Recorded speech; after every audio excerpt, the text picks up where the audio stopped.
Assalamualaikum warahmatullahi wabarakatuh. Pada kesempatan ini, kami atau saya ingin berbagi kepada adik-adik mahasiswa terkait tentang pengolahan data untuk rancangan faktorial dengan menggunakan aplikasi STAR. Ketika kita ingin menggunakan aplikasi STAR, maka langkah pertama yang perlu kita lakukan adalah kita perlu menginputkan data kita. Cara menginputkan data pada aplikasi STAR dapat dilakukan dengan cara kita klik foldernya data yang ada di sini. Kemudian kita klik kanan, kita pilih import data. Kita klik, kemudian kita pilih file data kita ada di mana.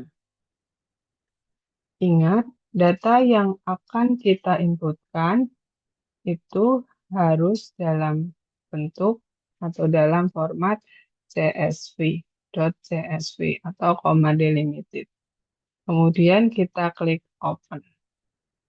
Setelah kita klik open, ketika kita ingin melihat datanya, maka di judul tabel datanya ini kita klik 2 kali. Setelah kita klik 2 kali, maka akan muncul data kita.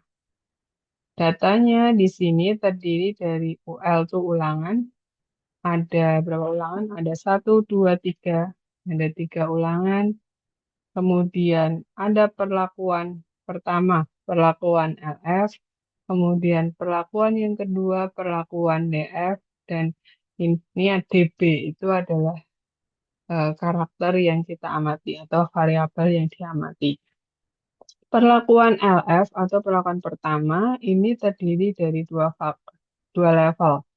Level yang pertama 2C ini, level yang kedua adalah 4C. Perlakuan yang kedua itu terdiri dari 5 level. Level pertama 0, level kedua 16, level ketiga 32, level keempat 48, dan level 60. Yang kelima itu adalah 64. Kemudian ini DB ini adalah variabel yang kita amati. Nah, kita ingin melakukan analisis data. Caranya adalah dengan kita klik menu bar Analyze, kemudian kita pilih Analysis of Variance, dan rancangan lingkungan kita RAL. Di sini kan RAL, maka kita pilih Completely Randomized Design. Jika RAKL, maka kita pilih Randomized Complete Block Design. Karena ini RAL, kita pilih CRD. Kita klik, setelah diklik akan tampil jendela seperti ini. Ini bisa diperlebar supaya lebih jelas. Nah, di sini ada bagian respon variabel. Nanti akan kita isikan variabel apa yang kita amati. Cara mengisikannya adalah kita klik variabelnya apa, kemudian kita klik bagian add. Setelah itu, karena ini raw, ulangan tidak masuk ke dalam bagian sumber keragaman, maka bisa kita abaikan ulangan. Di bagian atas tidak masalah. Setelah itu, kita harus mengisikan perlakuan kita. Perlakuan kita ada 2, yaitu LF dan DF.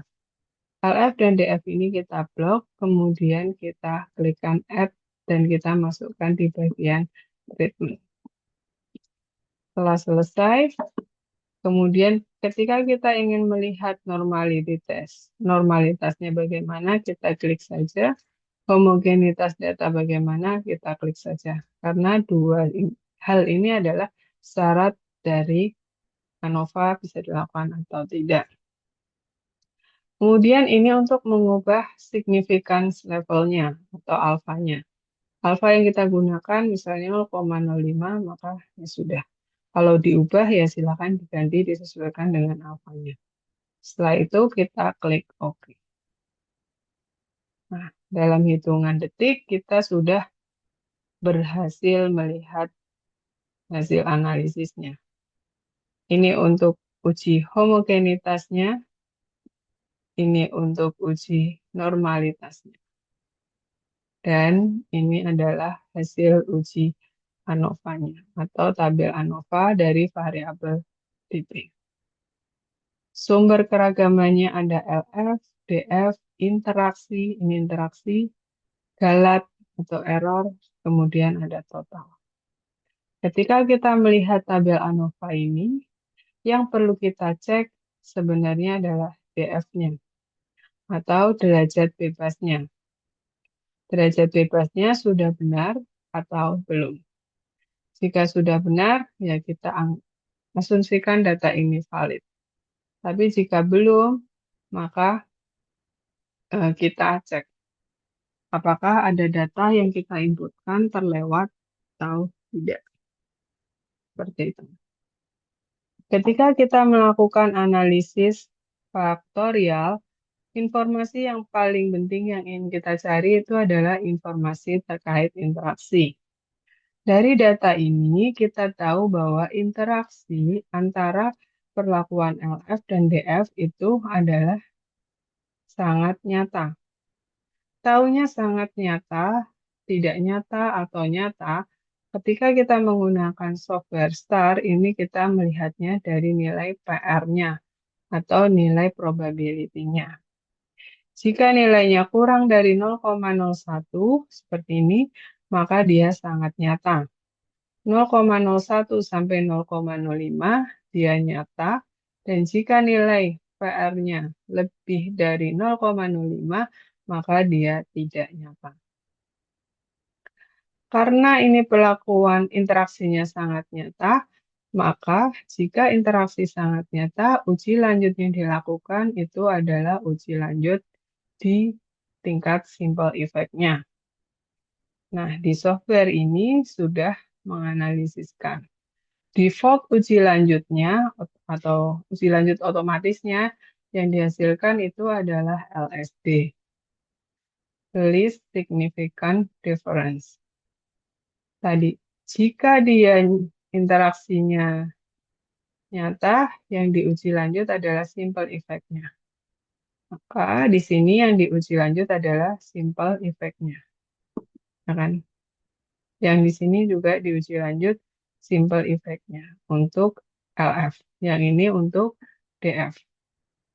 Nanti kita tinggal sesuaikan saja huruf-huruf ini di dalam tabel yang kita ingin tampilkan di bagian penulisan kita.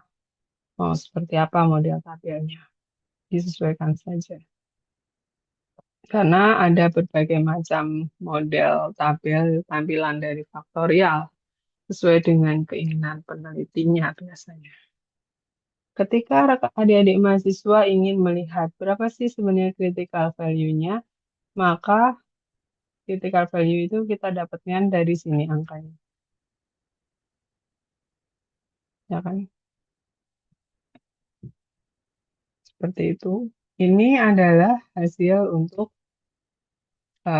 analisis faktorial RAL dengan uji lanjutnya LSD. Bagaimana jika kita tidak menginginkan uji lanjut menggunakan LSD? Kita ingin menggunakan uji lanjut yang lainnya. Maka caranya adalah kita klik di sebelah kiri ini biasanya masih ada minimize seperti ini. Kita restore up, kita perbesar. Nah, tombol post hoc dan kontras yang awalnya tidak aktif, setelah kita analisa ANOVA dia menjadi aktif. Post hoc itu untuk uji lanjut beda rata-rata biasanya, kontras ini jika uji lanjutnya kontras. Misalnya kita ingin melakukan uji lanjut ke DMRT, maka kita tinggal klik saja post hoc ini kita klik, kemudian di DMRT kita checklistnya kita aktifkan. Variabel apa yang kita analisis post hoc ini atau uji lanjutnya? Kita tinggal klik add, kemudian di OK-kan. Nah, kita minimize lagi. Nah, ini adalah hasil uji DMRT-nya. Berapa titik kritis di DMRT itu bisa dilihat di tabel ini. Titik kritisnya. Nah, bagaimana hasilnya? Mana yang berbeda nyata, mana yang tidak? Itu ada di tabel ini. Karena tadi interaksinya nyata, maka yang diuji adalah simple effect-nya. Ini titik kritis DMRT untuk perlakuan yang L. Seperti itu. Dan hasilnya adalah seperti ini. Itu sebagai gambaran pengantar tentang bagaimana analisis faktorial menggunakan aplikasi STAR. Seperti itu. Nah, bagaimana jika kita ingin menggunakan faktorial untuk RAKL? Sebenarnya caranya sama, yang membedakan hanya di bagian menu yang kita pilih saja. Kita kembalikan lagi ke datanya nih, misalnya kita masih menggunakan data ini, tapi kita ingin analisis dia dengan menggunakan RAKL, maka kita pilih Analyze, kemudian kita pilih Analysis of Variance. Kalau tadi RAL, kita pilih yang Completely Randomized Design. Karena ini RAKL, maka kita pilih yang Randomized Complete Block Design. Kita klik saja. Setelah itu kita perbesar supaya jelas. Nah, di bagian model ini, respon variabelnya masih kosong. Kita isikan variabel apa yang kita amati. Kemudian kita tambahkan, kita masukkan ke sini dengan cara mengklik add. Ulangan, di sini terdeteksinya numerik variabel, ya kan? Karena berupa angka semua. Padahal dia bukan numerik, dia adalah faktor. Maka kita ubah dia menjadi set to faktor. Kemudian ulangan ini kita masukkan di bagian blok. Kita klik add saja. Dan treatmentnya, perlakuannya, kita ada dua perlakuan LF dan DF. Kita klik add di bagian treatment. Kemudian kita uji normalitas dan homogenitas. Alfanya 5%. Kemudian kita klik OK. Nah, ini adalah hasilnya dengan menggunakan randomized complete block design. Kemudian ini adalah hasil homogenitasnya, uji homogenitas ragamnya, dan ini adalah hasil normalitasnya. Normalitasnya kita lihat seperti ini lebih besar daripada 0,05 itu dia datanya menyebar normal. Kemudian untuk homogenitasnya itu dia memenuhi syaratnya ANOVA. Ragamnya homogen. Seperti itu. Nah, ini adalah tabel ANOVA-nya.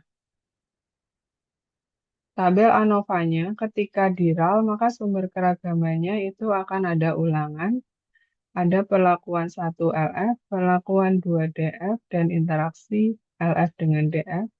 Kemudian ada galat dan ada total. Yang perlu kita cek pertama kali adalah nilai DF-nya atau derajat bebasnya. Ulangan kita tadi 3, di sini 3 kurangi 1 sama dengan 2, berarti sudah benar. Perlakuan LF kita ada 2 level, di sini 2 dikurangi 1 sama dengan 1 benar. Jadi kita perlu cek kebenaran derajat bebas ini.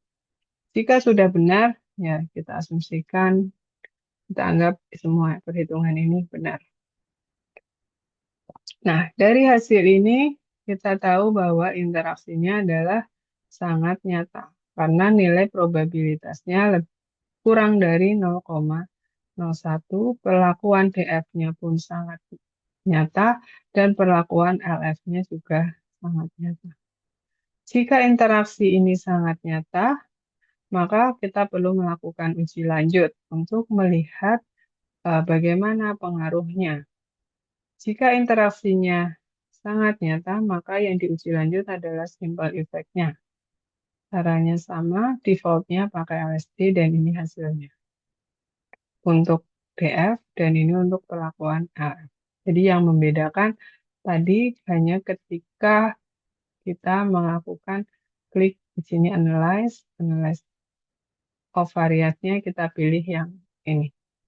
RCBD untuk RAKL dan CRD untuk RAL. Mungkin itu saja yang bisa saya sampaikan. Semoga sharing ini bermanfaat. Terima kasih atas perhatiannya. Wassalamualaikum warahmatullahi wabarakatuh.